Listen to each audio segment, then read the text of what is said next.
All right. So we have our friend Cheryl who's going to be joining us today as well. Some of you are familiar with Cheryl. I got to figure out how to get her on here, but it's me and the one and only Dr. Scott Saunders. Super excited today because we are going to be talking about nature deficit disorder. Of course, we'll be talking about type 2, and we are going to take your questions as well, but I'm really excited about this topic. Dr. Saunders wrote an article on this for Home Cures That Work, and I have it, and I didn't read it because I wanted to be surprised when he talks about it Naive, today. you said. You want to be Naive naive. is the word I used. You're right. Because I want to ask all the good questions too. So say hello when you guys hop on here. If you're new, let us know. Welcome to the Fix Blood Sugar webinar. We're very excited. And by the way, there is another Dr. Scott Saunders. When I was at UCLA in medical school, there was a Dr. Scott Saunders there who was a psychiatrist. So I'm not that one. What's your middle initial? Maybe we need to do that. D, okay. David. All right. Yeah. All right. Maybe we need to do that. All right. Let me see if Cheryl's on. She is. I'll move her up. There we go. Move Cheryl in. There we go. Okay. You know what? Before we get started, let's go ahead and do. Hi, Cheryl. Hi. Let's go ahead and do a disclaimer, and I'm going to leave that to you, Dr. Saunders. Okay. So the things that we talk about here are for general information, and in order to apply it to your life, you have to work with somebody and go and ask the question, does that apply to me? Because it might, but then again, it might not. So the application of the information is individual, and that's why you work with a professional. That's why you have somebody that you can work with and say, okay, I need to go to my doctor and see if it's okay if I take this medication or not take this medication or go off it or do these other things. So finding the right application for yourself is something that we can't give you specifically. So this is general information. And I know Cheryl has read your article, so she's not going to give any spoilers. We're going to let Dr. Saunders tell his story. What? I'm just kidding. Well, thank you for letting me join. I know you two are the real stars, and I do get to read Dr. Saunders' articles early before they go on Home Cures That Work website. This one will be live on Tuesday. I believe that's the 1st. So they go live the 1st of every month. And this article is a little geared towards children because the term nature deficit disorder is being used for children because children suffer it from the, I wouldn't say the most, but probably a lot. And it's seen in children, but it does not exclude anyone from having this because any adult who doesn't get outside has stress, can suffer mental problems, can be fatigued, and going out in nature helps. In fact, I went outside for 5 minutes and stood on the grass. And I can tell you, my stress levels automatically went down right before this because it was not just the grass, but it was the sun, the fresh air, stopping what I was doing. But it felt so good to get out in nature. She's in Florida. Yeah, that's what I was just going to say. And Cheryl's in Florida, so she gets like all the added fun benefits of nature. I'm not going to complain. I'm in South Dakota, and we've had amazing weather too, but I don't know how I feel about snow still. So Florida would be way better. Anyway. All right. This is so good. I'm so excited to learn. Again, guys, if you're on Facebook, feel free to ask questions or leave comments. Those of you even watching on YouTube that are catching the replay of this, go ahead and ask your questions there too. It's good for us to maybe answer some of those on our next webinar. And if you are watching with us on Zoom, post your questions in the Q&A and we will get to as many of those as we can. Okay, Dr. Saunders, it's all you. Take it away. So nature deficit disorder is not a medical term. It's not a diagnosis. It was just something made up by somebody as a kind of a play on words of attention deficit disorder that children are often diagnosed with. That is not a real thing either. But the nature deficit is about not having enough contact with nature. There's a certain type of intelligence that children can learn from nature that you don't get any other way. So if everything in your experience is mechanical what the way I put it is, I grew up around Los Angeles, so I in the suburbs of Los Angeles and right in West Los Angeles. So I was in the city all the time. So my world was clipped lawns, and my whole world was paved, and I always had shoes on, and I never like got in the mud or got dirty or climbed rocks, or well, I did if I went out. But my general world was paved. I was riding a bike, riding a skateboard. I could go anywhere on my skateboard. Now I kind of live out in the country, and I really couldn't even use a skateboard where I am because the roads are really narrow and they're not that flat or smooth. So when I went out into nature, it was a stark difference from everything being predictable and expected to things that are totally different. And that's the thing about nature. Nature is no two things are exactly alike. No two rocks are alike. No two grains of sand are alike. No two snowflakes are alike. No two leaves are alike, or no two blades of grass are alike. No two sunsets are exactly alike. You see one sunset, you go, oh, that's awesome. My daughter loves to take pictures of sunsets. And then she'll send me a picture. I'll go, oh, that's a nice one. But every single one is different. And that's the thing about nature, is every single whatever is different. And so when you get out in nature, there's a different kind of intelligence that you learn. When you're climbing trees, you learn how your body integrates with your mind and spirit better. When you're climbing rocks, then you get a certain type of intelligence where you can use both sides of your brain better. That's one of the you mentioned that a couple different ways in the article.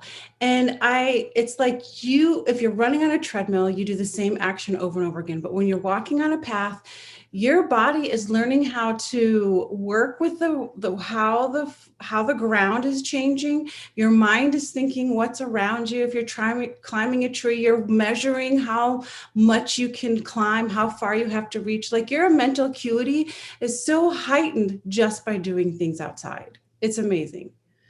Totally. And that's true, just because of the variability, all the differences, the way nature is. And that kind of intelligence you're not going to get by sitting in a chair and watching a YouTube video. You watch those amazing animals videos, and you go, wow, that's pretty cool. But when you're out experiencing it, one of the things I tell is a couple of weeks ago, my son and I went on an overnight camping trip at Figueroa Mountain, and as we're walking up the trail, there's these perfect little 2-inch cones of sand going down, and they're clean. There's no leaves in them or anything, and they're kind of all along the trail here and there. And I saw them going by. I saw a few, and finally I stopped and go, wait a minute, what is that? There's a lot of them. There's got to be something to this. So it turns out that there's a bug called an antlion that starts digging a 2-inch hole, digs, makes a cone, and gets rid of all the dust and leaves the sand. So an ant coming by falls in and can't crawl out because the sides are too steep with sand. And so the ant keeps falling down. But the antlion is at the bottom, at the very apex in the bottom of this hole.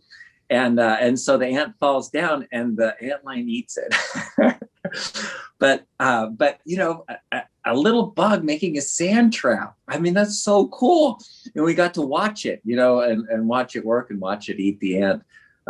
It was kind of amazing. I mean, and you can see that on a video, but experiencing it and being there is different.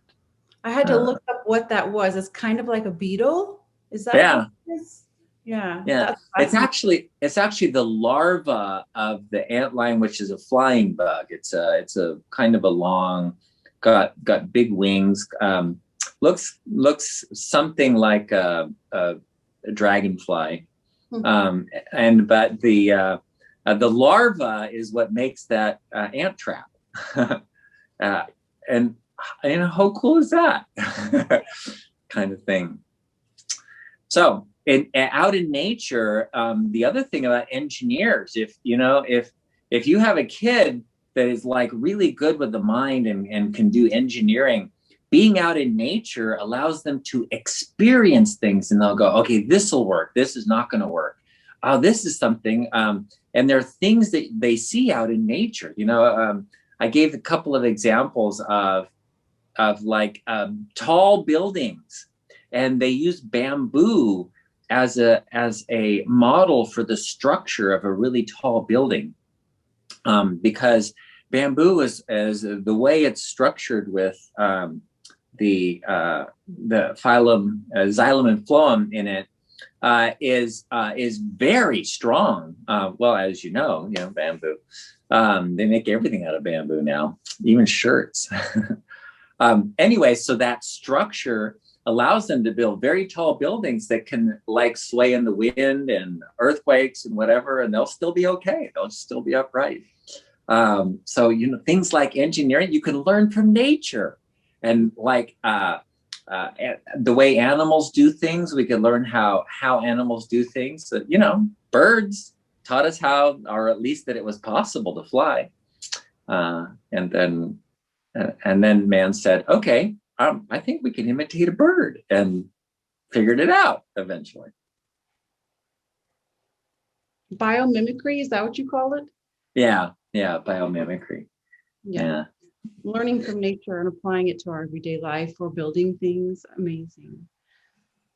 So nature is so much a part of who we are that one of the things that surprised me is that you can't leave the earth. You can't say, well, I'm going to go off into space.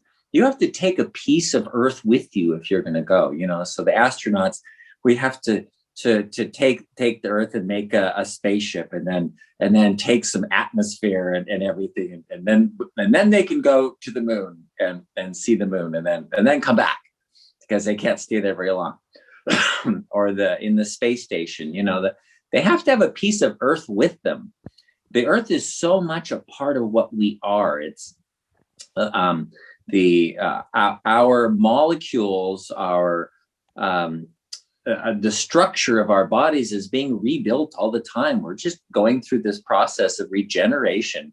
And where do all those minerals and molecules come from? Well, they come from the earth, and then we're exchanging them. I go like this, and thousands of cells have just dropped on the floor, and now I got to make more. So I got to eat something that comes out of the earth, right?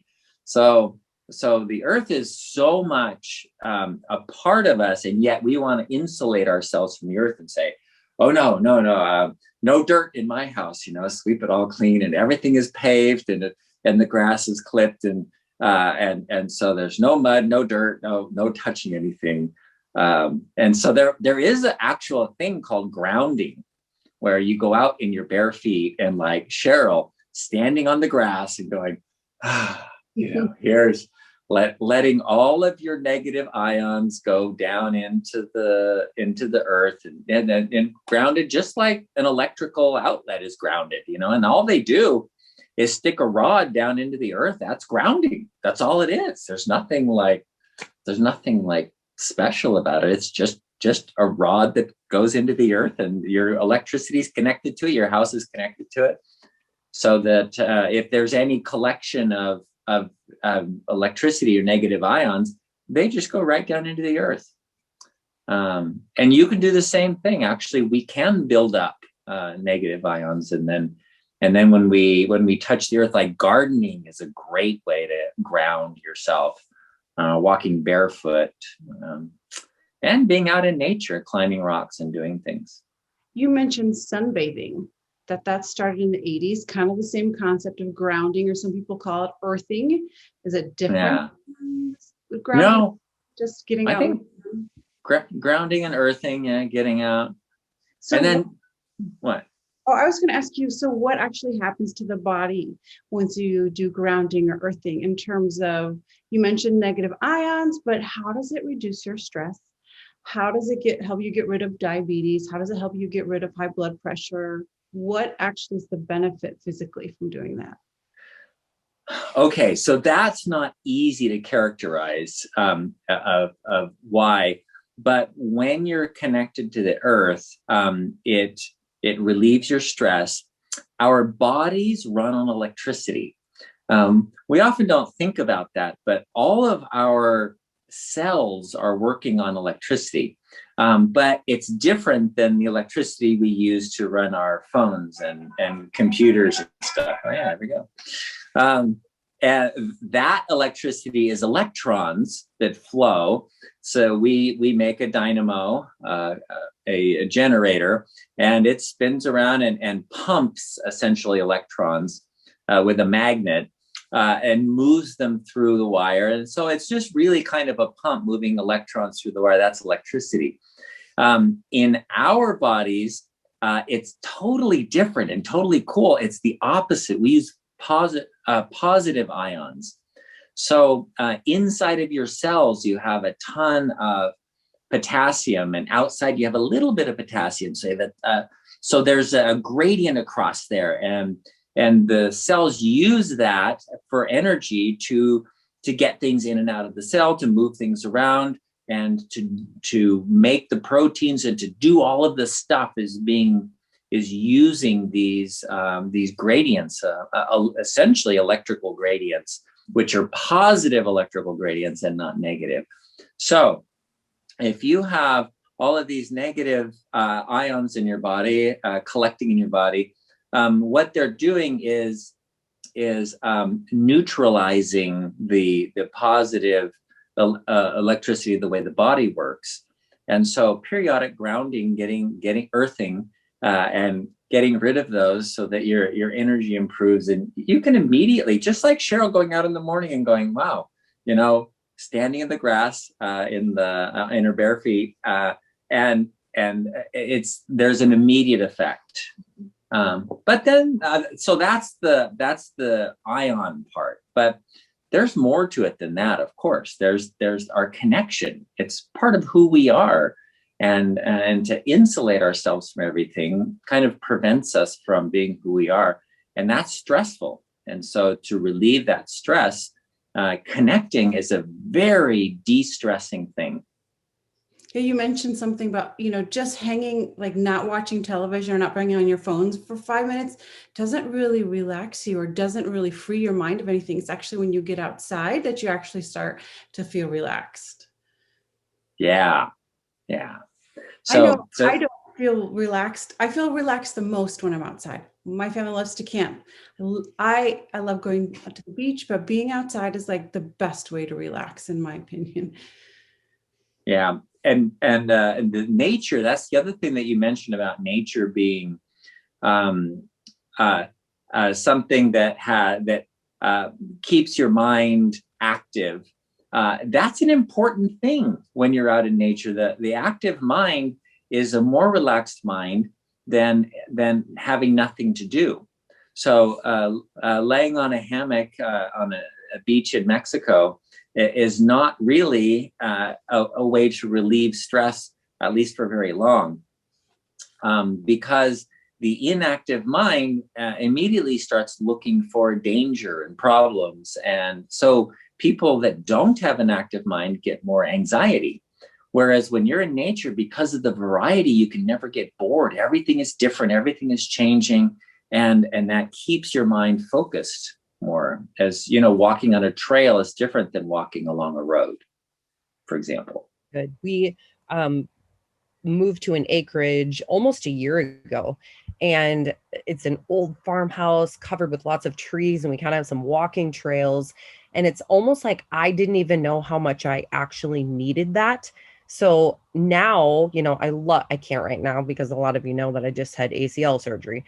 But before that, I would go for walks on the trail, and it would bring me so much joy that I didn't even know how much I needed it. And so I'm almost surprised at how much this has actually affected me. So I love this. And especially now, I think in the spring, as we get to see new things blooming, it's even more exciting to go out and just see all of the different things you have growing around you. And you can even get plant apps and take pictures of all the random plants that you find. And, just have fun. We just live in such an amazing world.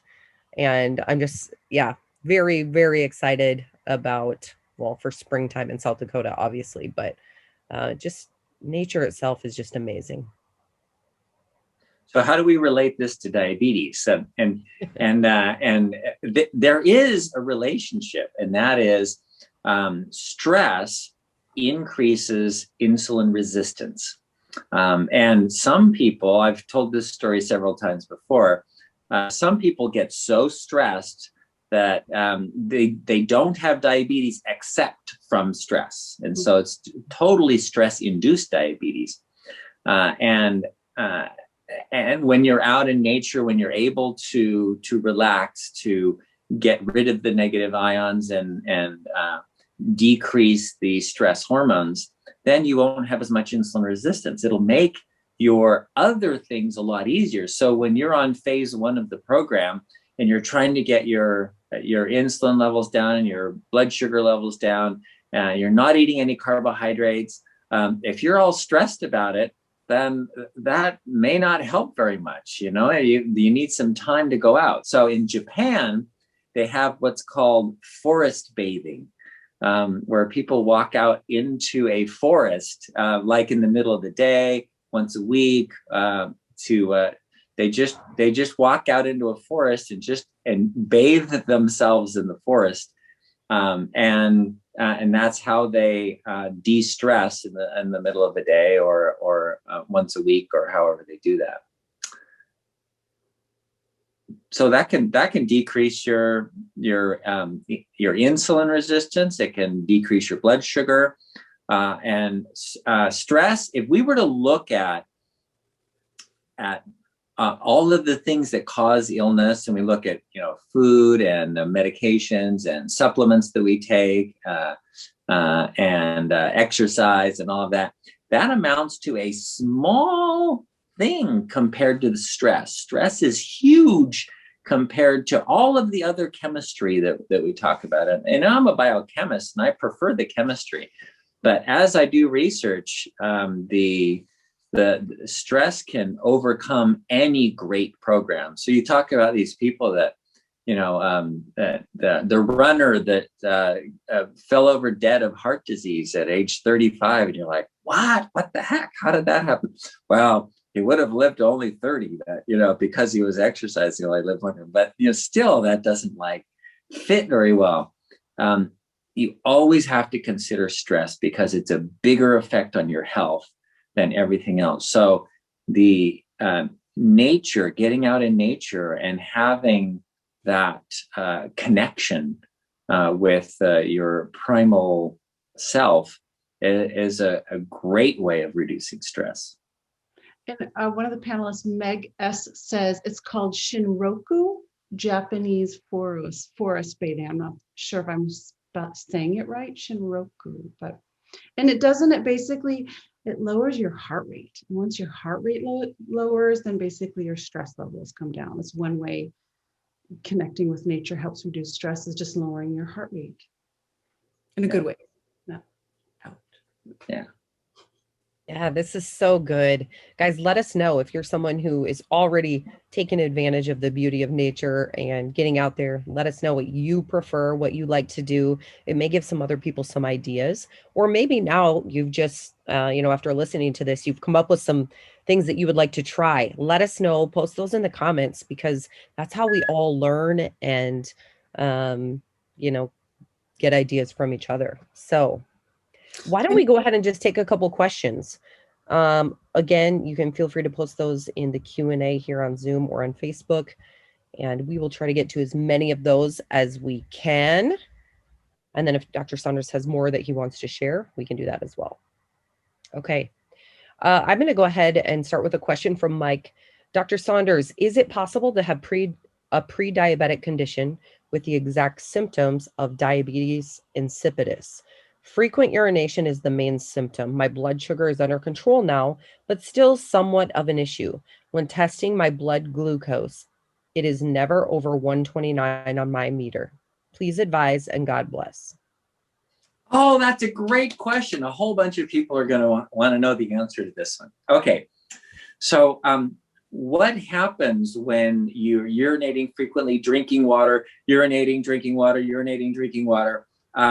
You lose the gradient in your kidneys. There's a salt gradient, and gradient means there's like a little bit of salt, and then the loop, there's a loop that the plasma has to go through, and as it goes down the loop, it gets more and more concentrated, and so that's a gradient of concentration. You have very concentrated there, and then there's like ports in the loop. So as the fluid's going through, your plasma's going through, it's taking out the water, and it can concentrate it way at the tip. It's like it's really concentrated in there. And then it can suck the water back in on the other side, it's called the afferent side, will suck the water back in. And so your kidney has the option of making really dilute urine. So you urinate frequently, like there's a whole lot of water. You're getting rid of a whole lot of water, or it can concentrate it a lot so that you're only making a little bit of urine, and it's very concentrated. So, there's some salts in it, and the urea and all that other stuff that's normally in the urine, but there's hardly any water. It's really concentrated. So what happens when you have diabetes, like the real diabetes, like peeing too much, is you can lose that gradient. So you only have a little bit of a salt gradient. There's not very much difference between the beginning and the end of that loop. So your kidney loses the ability to concentrate urine. And when that happens, then you're peeing all the time, even though the blood sugar is not high. And normally blood sugar will not be spilled into the urine until you're over 200. And everybody's a little different, of course. But when you're over 200, you could get spilling. So that those numbers of being under 120 all the time does not make sense for sugar spilling in the urine, creating that frequent urinary frequency. So there must be another reason. So that's where the concentration gradient comes in. So it's a simple fix. It's so easy. I had one woman who for years could not sleep all night because she was getting up to urinate so frequently, 4 and 5 times every night. I said, okay, go 1 day without any food or water, 1 day of fasting, no food, no water. She said she did it. So she ate dinner because your meals always, you eat breakfast when you start. So she went 24 hours, she ate breakfast, and then she didn't eat or drink anything for the rest of the day. And she said it was the first night in 5 years that she slept all night. And it only took one time. Sometimes it takes more, but the kidney is so good at creating that gradient. That's what it does. That's what it's supposed to do. And as long as you have a functional kidney, 1 day should be plenty to restore the gradient so that you can sleep all night, you won't be peeing too much, and you won't be too thirsty. And then don't listen to those people that tell you have to drink a gallon of water a day. There's no truth to that. That came up because somebody thought that you could get rid of salt by drinking extra water. This was, in the 1950s. It was a long time ago. But the truth is that yes, you do get rid of salt, but you also lose the gradient in the kidneys. So drink when you're thirsty. and drink water primarily, but when you're thirsty, and make sure you get enough salt, because that's the other half of it. The woman I was telling you about that hadn't been able to sleep, she was also on a low salt diet. She's got a double whammy, right? Low sodium, high water intake, just like wasting all of her sodium. So really, really simple fix. Just fast for one day. No food, no water.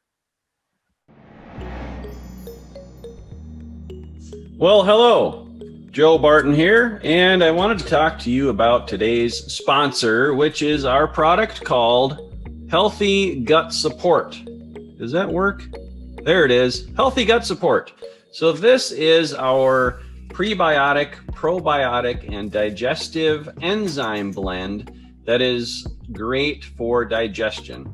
It helps with gas and bloating, metabolism, immune system support, weight loss, inflammation, detox, and cleansing. It's just really good. I highly recommend it.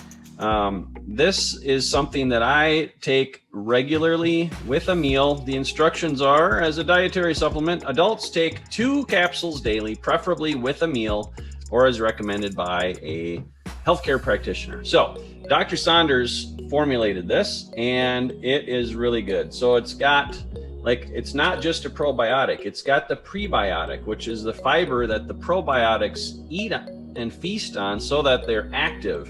And then the digestive enzymes work so that your body can better digest fats, carbohydrates, and proteins. And so this is highly recommended. If you want to save 25%, use the coupon code webinar25, which I've got listed right on over my shoulder here.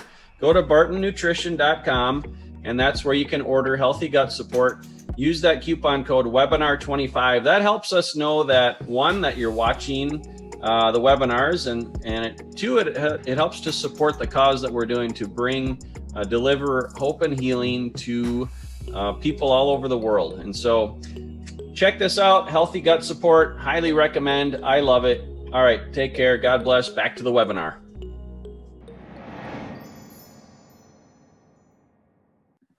Okay, Petra, how do you control spikes? Okay, you control spikes with diet. And the best way to do that is to have a really high fiber diet. So whatever else you eat, having a lot of salads and broccoli and asparagus and spinach and all those vegetables that are high in fiber, and keeping that as a constant keeps the absorption of whatever you're eating starches as fairly constant. And with that consistency, it'll only be a matter of days and the spikes will go down. And avoiding simple sugars too is a good way to avoid spikes. Some people don't realize it, but when you drink diet sodas that you can have, your glucagon gets released. You can make a whole bunch of sugar, and so you can get spikes even when you're drinking diet drinks, for example. So avoiding sweet things that taste sweet, and also simple sugars and starches like potatoes and rice and corn. Someone did ask about, I'm sorry, Cheryl. Oh, I'm not sure. Well, I was going to ask, how much fiber do you recommend people get in a day? Is it different between men and women, or is it the same, or is there a range? Or it's a range. If you can get around 40 grams, it seems, just in doing research, it seems that a 40-gram fiber a day fiber diet is the best way to go. It's not easy to do. We've talked about this before. But yeah, if you can get 40 grams a day, you will have a stable blood sugar. It makes it really easy. You had mentioned Sweeteners, diet soda, and we get asked this nearly every week. Are there any safe sweeteners like stevia, xylitol, or anything else? Well, yeah, they're safe, and if you use them occasionally, it's fine. It's really just the everyday kind of thing that that if you have to have something sweet all the time, then you may release more insulin, which prevents you from losing weight, which prevents you from getting rid of your insulin resistance, which your diabetes doesn't go away. And then people, they send us a message, it's not working for me. Well, sometimes just a diet sweetener will do that. So taking all the sweet taste out of your diet is actually very helpful for most people. I think there was another question, and we'll probably get to it here in a little bit. I think it was about constipation, but one thing you had mentioned one time, often if you help people to just eliminate dairy, a lot of times their constipation changes. So sometimes it's just a real simple little food fix, like you mentioned with the sweeteners. I know there's a question about that in here somewhere, so we'll get to that one. But Krish has a question here. I've been on Synachroma and also Nervala for the past 4 months. My fasting sugar has come down from 132 to a level between 99 and 104. Awesome. This somewhat slow progress was due to lack of control on my part as far as carbs and intake of sugary products. I am more disciplined now, and I see the value of it as one is essentially in phase 1. I will know my A1C in about 3 weeks, and I will share it with you. That'll be awesome. Do let us know. I have a related question. Since I take Synachroma, which has 5,000 IU of vitamin D3 and 300 micrograms of vitamin K2. For the current allergy season, I take an additional 20,000 IU every other day. Should I also consider increasing the vitamin K2, considering its benefits in deposition of calcium into bones rather than soft vascular tissues? Thanks. Oh, okay. That's a good question. So the idea of this being, if I increase the vitamin D, do I need to increase the vitamin K? Is there like a balance there that's achieved? And the answer is no, not really. They're actually very independent. They don't work together. They're not, one isn't dependent on the other. And you can get vitamin K completely separately. And enough is enough. Vitamin K is not as well studied on the amount, and even smaller amounts than 300 micrograms is often enough. We put 300 in this because that puts almost everyone into the optimum range. And so more may not be helpful as far as that goes. Whereas vitamin D is not a vitamin. That's the difference. Vitamin D is a hormone, and it's a hormone we make if we're out in the sun. There you go. Be out in nature, right? And get your vitamin D from nature. It's not a bad way to go. I actually had somebody in my office who works outdoors yesterday, and we tested his vitamin D, and it was 60. So he had a really good vitamin D level.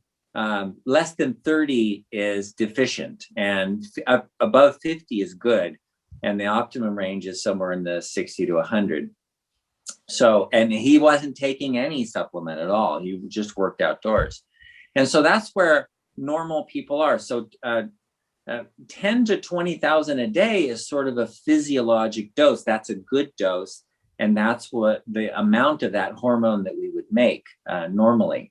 And that helps you absorb calcium. And then the vitamin K helps you put the calcium on, but they're not related. So having sufficient amount of vitamin K and sufficient amount of vitamin D, and you can adjust them separately. It doesn't matter. I have heard recently about an app. I think it's the D-Minder app. And you put in where you live, and it'll tell you, then you put in your health specifications, and it'll recommend what time of the day to go out and for how long in order to get good vitamin D levels. If you're worried about the sun, if you're worried about 30 minutes exposure, check out this. I think it's called a D-Minder, and this one I think is Pro app, will help you figure out where the sun is for the best vitamin D levels you'll need. So I think that was super. If you only have 10 minutes a day, then find out when those 10 minutes are. Or maybe you live in a part of the world where you need 30 minutes because of the sun's placement. So that was really, I thought that was a wonderful resource. Wow, that's a great idea. I had a beach volleyball player in Santa Barbara, And I think it was in the wintertime. And so this guy is like always out in the sun, doesn't wear sunscreen. And his vitamin D level was low. It was like 32. I'm like, your vitamin D level is low. He's like, no way. I'm out in the sun all day, all the time. I'm playing volleyball.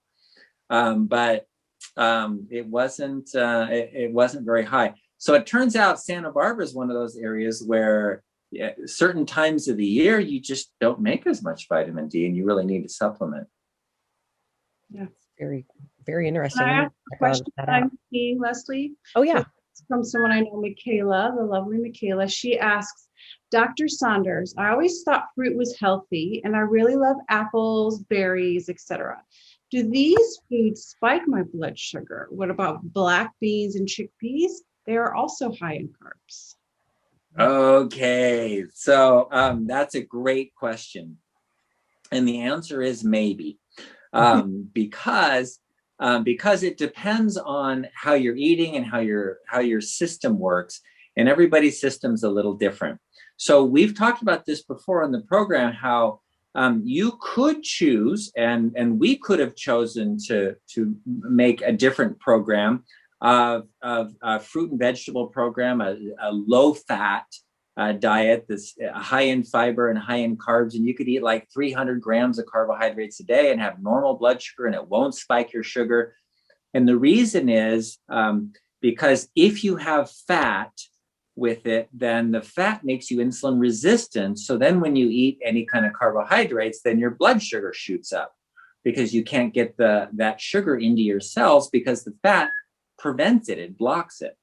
So that's one way of doing it. We chose to do it a different way, and that is to have low carbohydrates so that you can have a little more fat. Why? Because people tend to feel fuller with a little fat, and they feel better, like okay, like I'm not starving myself. Whereas if you're on a really low fat with high carbohydrate diet, people seem to need to graze more, like I gotta eat it. They eat, and then they short time later they got to eat again. So it can work that way, and I'm kind of working on this, studying this, but I can't find a lot of research. But it may be that if you don't mix them, if you have stuff that has fat in it, like meat or something, and you can have that with like broccoli or asparagus or Brussels sprouts or something, have in one meal, and then on another day, if you had like fruit, but you didn't have any fat with it, then that would be a pretty good way of doing it. So the bad things in that kind of a diet would be the mixture of fat with carbs. So chips, bad. Ice cream, bad. Chimichangas, bad. So you have, the beans and the tortilla is carbohydrate, but then you deep fry it and now it's got a lot of oil with it too. And that would be a bad combination.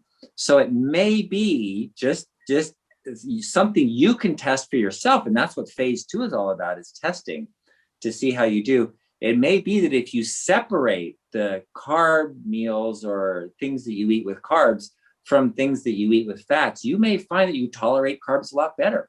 And then you can eat apples and you can eat oranges and pineapple and bananas and be just fine with it, as long as there's no avocado, right, that has a lot of fat in it, or nothing like chips or anything else that has fat. Thank you. Okay, this has come up before. Gabriella is asking, what about organic bitter melon pills? Are they allowed, and can they help with blood sugar? Yes and yes. All Anything right. else? That was easy. No, actually, bitter melon is really good. It's an herb that's been used for thousands of years, and it's and one of the things that it does is increase sensitivity to insulin. So yes, it can be used. And yes, it can help your blood sugar, help your insulin sensitivity, so your blood sugar can go down. Awesome. James says, I've been following your diabetes solution kit for 6 months. I've cut my metformin back from 4 to 2 a day and was surprised when my latest A1C number dropped from 6.9 to 5.8. And I dropped Wow. 12 pounds with just the change in lifestyle. Thank you. And this says, thanks, Jamie. So I'm sorry, Jamie, not James. So that is awesome. So good. So good. We love hearing these stories. Yeah, so that difference is from 6.9, which is clearly diabetic, to 5.8, which is not diabetic. It's considered just barely on the pre-diabetic stage. So that's great. That is really good numbers. Would you send that story, Jamie, to us? Just send it to support@bartonpublishing.com. We'll catch it there. We want to gather these wonderful stories because too many people don't believe it. We may be and recognize all the benefits, but a lot of people are one bottle and they're done, 1 month and they give up. So 6 months, and what a big difference. That's amazing. And Cheryl kind of oversees a lot of the customer calls and emails, and takes a lot of the people who think that it's not real and they want to know the truth and they think it's a scam or whatever. And so these are really important for us. People really. I was telling somebody about that the other day about if one of his doctor was saying that that it can't be right, because if that was true, then I would have heard about it and I would know about it already. And so because sometimes just because somebody hasn't heard about it and they hear it for the first time and they're going, well, that can't be right because that's so good that everybody would know about it if it was true. And well, that's not the way it works. You have to have money to let people know about it. And so it's not that easy. And I also think, when the student's ready, the teacher appears. When you're ready to finally make the change, it's like you find this or it finds you or whatever, and you're able to do it. So this is good. Okay, Scott says, I'm taking Farsiga. Yeah, Farsiga. Farsiga. Okay. Which is an SGLT2 inhibitor, which allows you to pee your blood sugar out. This is causing me to get constipated. I'm taking your healthy gut support, but it doesn't seem to be enough. Any suggestions for constipation issues? Okay. The best suggestion is a lot of fiber, and just eat as much vegetables as you can. So have cucumber, well, that's fruit actually. Cucumber, celery, broccoli, cauliflower, spinach, salads, a whole bunch of salads. Just get as much of that as you can, and then decrease the amount of proteins that you take in. So one of the things with Farsiga is you lose sugar, but you also lose water, so it's easy to get dehydrated. So make sure you also get enough salt and water with your diet so that you don't get dehydrated. That's good. Okay, couple comments here. Grace says, my sister takes nature walks and posts pictures of spring wildflowers to Facebook. Double duty. I love it. Patricia said, I'm an artist and I find plain air painting for one morning is like taking a week vacation. You are in nature and your mind is engaged. A perfect combination to relieve stress. So good. Excellent. Thank you. That is true. That's so good. Meg says, if you are in an urban environment and you want to ground, then you can put your bare feet on wet concrete. Asphalt will not transmit the negative ions to the earth. Grass, sand, diet, and wet concrete will allow ion flow.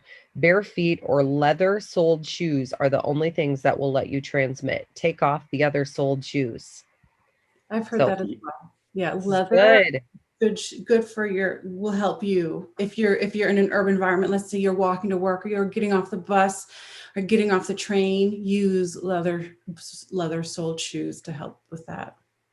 Oh, that's cool. My Birkenstocks are good then, right? Oh yeah. Yes. Okay, Michelle said, God and I came up with a plan. I prayed and asked God if I did my part with my diet and no concentrated sugar, no dairy, nothing hard for my stomach, just having a controlled, balanced diet. God has been healing me. I have no stomach pain, bloating, or feelings of being sick. And then Michelle also said, I am down to 125 pounds. Wow, good work. Wow. Yeah, that is good. See, prayer works. Does. Okay. Karen says, my blood sugar had been higher and lower since I've started the program. I lost 11 pounds in 6 days, but I regained 3. I have pain in my low back, hips, and upper thighs when standing. Anything that can be done pain-wise. It limits my walking. I have to stop walking and sit. Any tips? Okay.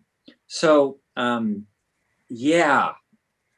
Okay. So pain. What causes pain? There's been a lot of research on this over the last 30 or 40 years.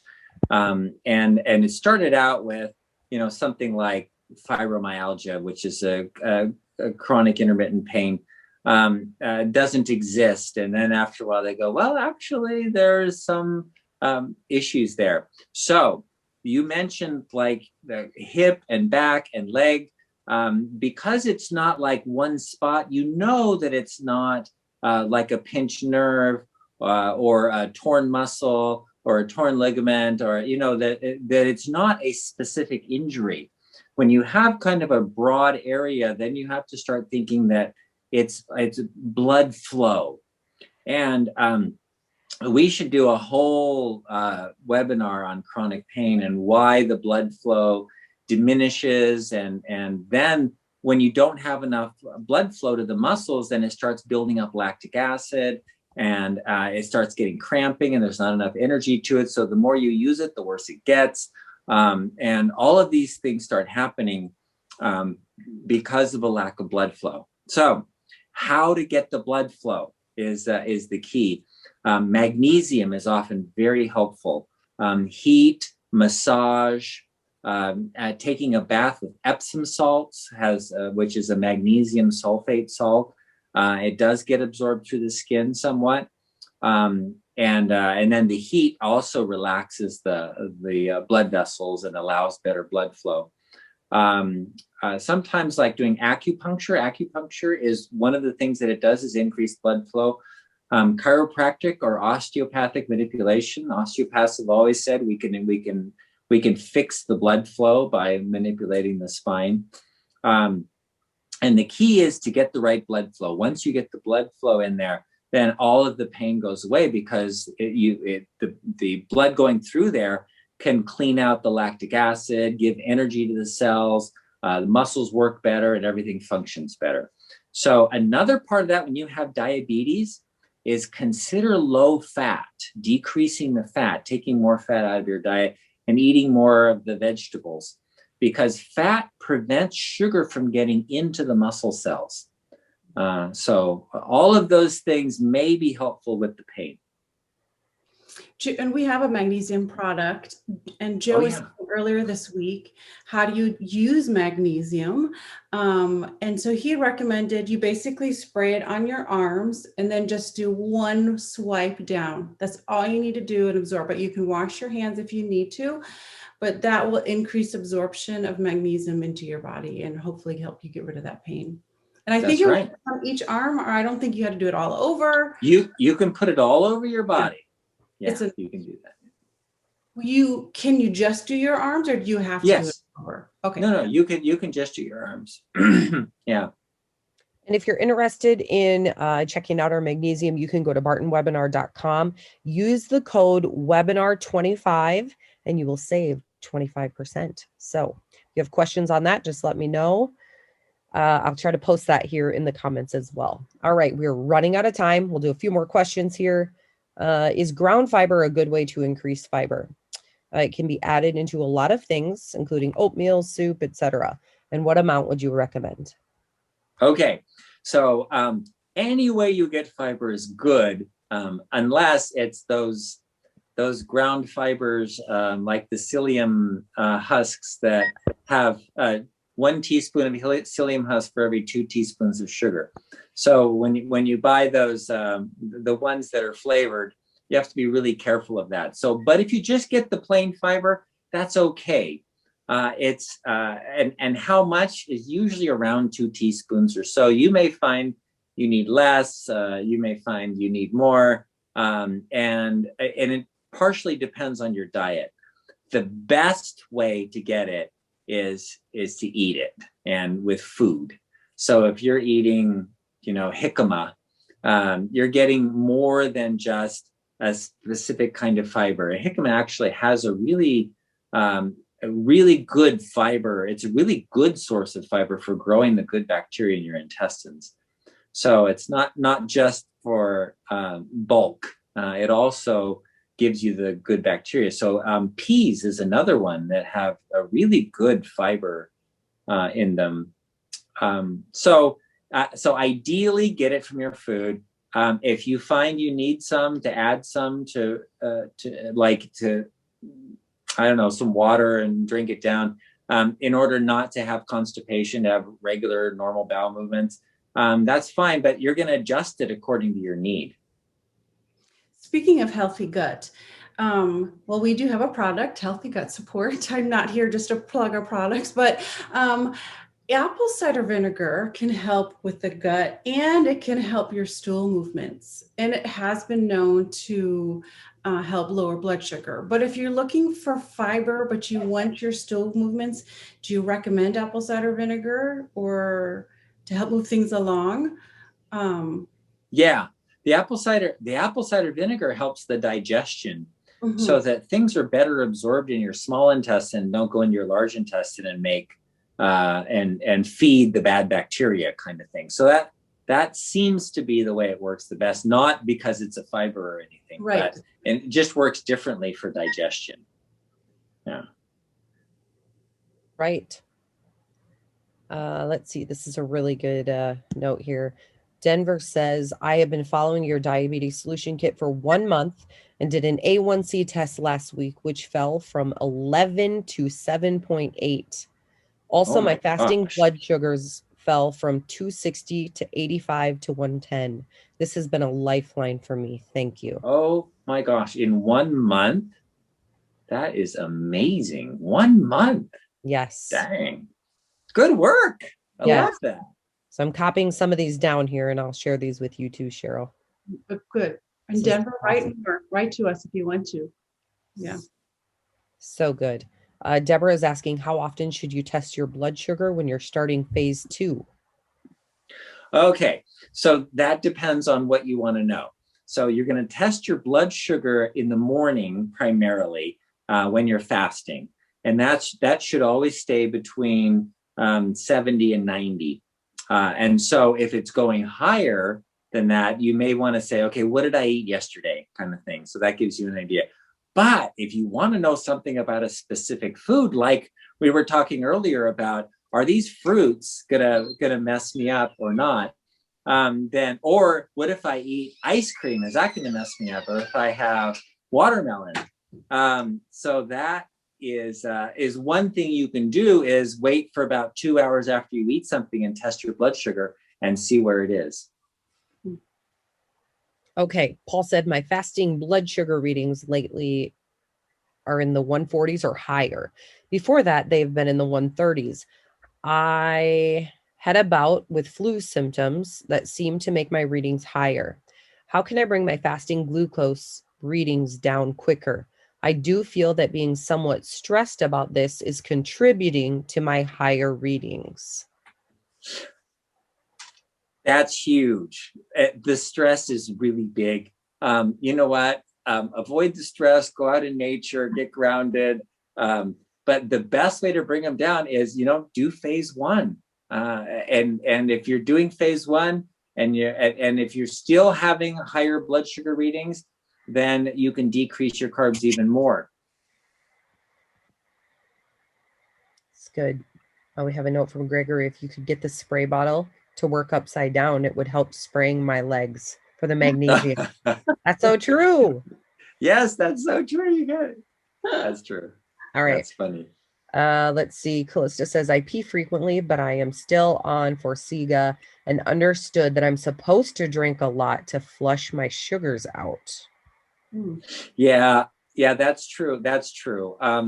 And then we talked about that a few minutes ago, that Farsiga causes you to waste sugar and glucose in the urine, but it also, you lose water with it. So you have to drink more water. And that's where the constipation came from. That was that whole thing of dehydration because of that medication. Yeah, that's drink extra water. That's fine. And, that's what you're going to have to do to keep hydrated, and make sure you get enough, what's it called? Salt as well, sodium. Okay. Meg is asking, Jardiance is supposed to work in the kidneys. With what you were saying about the kidneys, what are your thoughts on Jardiance and its use? Okay. Because you're wasting extra water, I don't know. I don't have any research or knowledge about whether the concentration gradient in the kidneys is changed with the Jardiance. I just don't know. So I can't tell you for sure. Yeah, I don't know.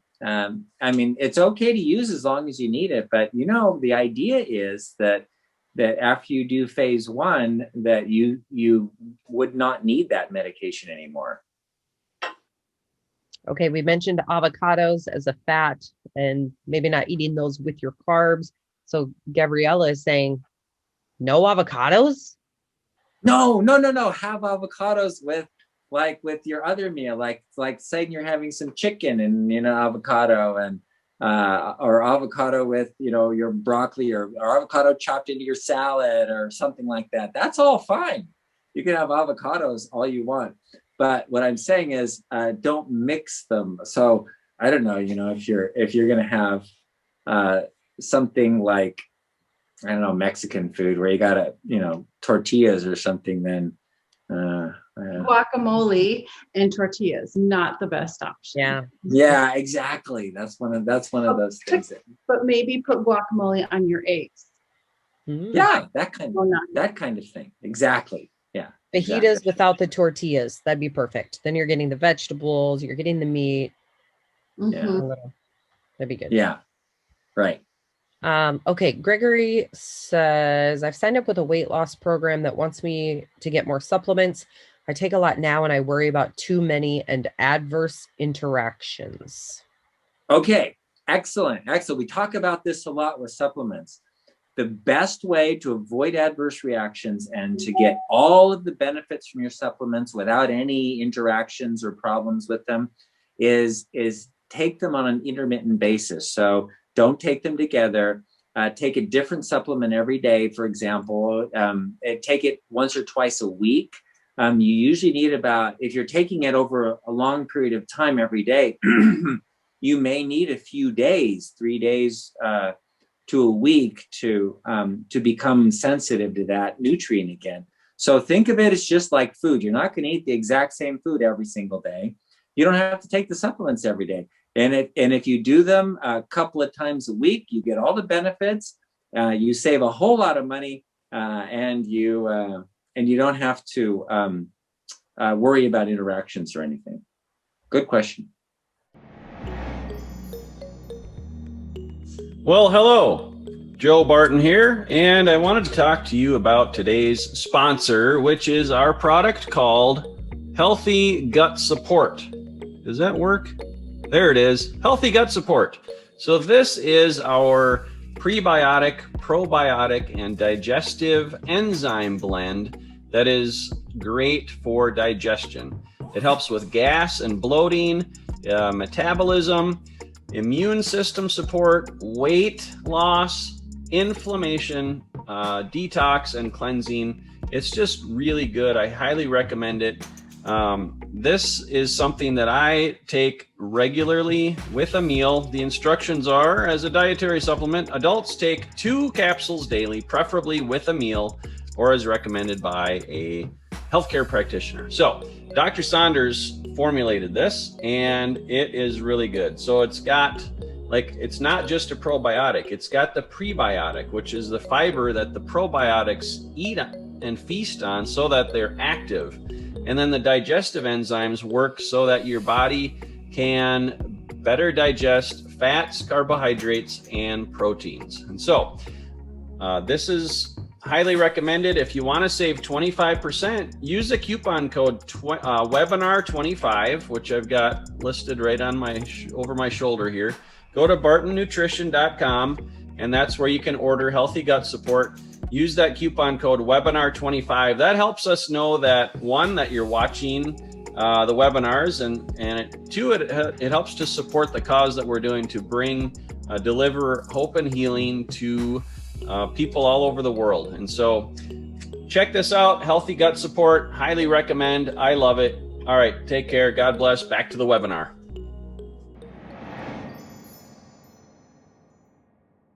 Yes. Okay, guys, it's the top of the hour. Dr. Saunders has patients today. We maxed out on our webinar again today. So make sure you get on and wait early next time. You never know. Maybe we'll expand our webinar. You never know. But such a good webinar. I believe this was episode 92.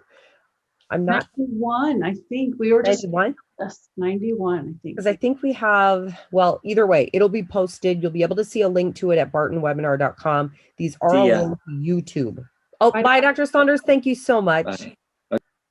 They all go to YouTube. So you can do a search on YouTube for any topic that you might be interested in, and it'll pull up any of the webinars where we discussed that. So much good information. I can see we have some more questions that we didn't get to. A lot of those actually are addressed on the webinars that we have done. Okay, so hop on next week, ask these questions right away. We'll try to get to them. Otherwise, go to our YouTube channel and do a search for those. Okay, you could even type in sweeteners and you'll probably find a lot of answers that you're looking for. So good. And it was fun to have Cheryl with us. Yeah, we're starting to do some more webinars. There is another webinar on Tuesdays, you guys. It is a low carb focused webinar with our friend Dana Cushing, who some of you have met before. So there is a separate registration for that. If you're a part of our Barton webinar group on Facebook, you'll find that there. It's posted on the Barton Publishing Facebook page as well, or message me, Leslie at Barton Publishing, and I'll send you a link to register for those. But that is Tuesday at 9 a.m. Central. Is that right? Yes. And so if you're wondering what to eat, there's some, can I speak? There's some recipes in the Diabetes Solution Kit, but if you want more ideas, if you want to keep your recipe box moving with different options, if you want to learn more about low carb foods, we're loving the new webinar because it's so practical. And Leslie likes to change things up. Dana likes to keep things the same. So you get both options on how you can eat and keep your blood sugar down. Yes. So good. And yes, that will actually be posted on YouTube as well. So, and we did it on Facebook, so you could find it on Facebook. So those are already out there. You guys, thanks again so much. We learned so much on these webinars, and it is good. So have a wonderful week, and we will see all of you next week. Bye-bye.